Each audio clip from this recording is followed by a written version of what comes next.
আজ 7ই নভেম্বর জাতীয় বিপ্লব ও সংহতি দিবস। 1975 সালে এই দিনে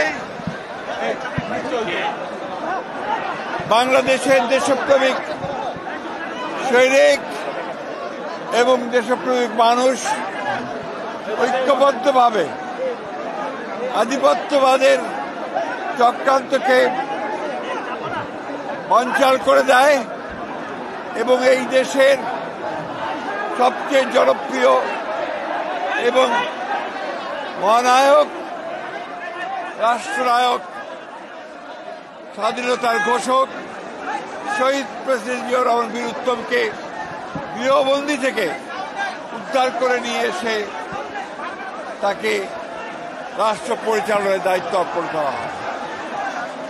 এই দেশটি ছিল বাংলাদেশের অগ্রগতির একটা টার্নিং পয়েন্ট। শহীদ প্রেসিডেন্ট জিয়াউর রহমান একদলীয় ব্যবস্থা থেকে বহুদলীয় গণতন্ত্রে ফেরত দিয়ে আসেন। মাল্টি পার্টি ডিসিপ্লিন ডেমোক্রেসি তিনি চর্চা করেন।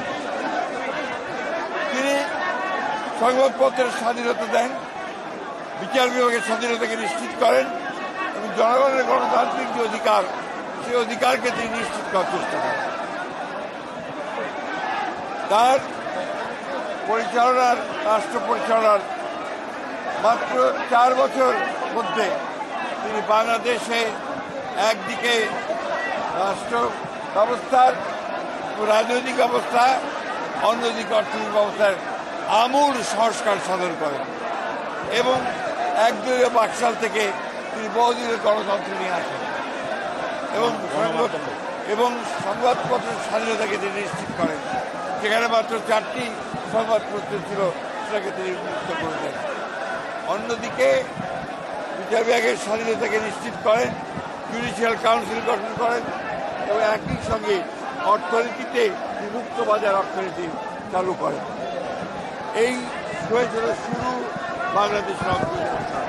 বাংলাদেশকে একটি সমৃদ্ধ, সুখী, গণতান্ত্রিক রাষ্ট্র হিসেবে নির্মাণ করার জন্য শহীদ জিয়াউর রহমান যে ভিত্তি স্থাপন করেছিলেন, সেই ভিত্তি পরবর্তীকালে বাংলাদেশের সামনের দিকে এগিয়ে নিয়ে যায়।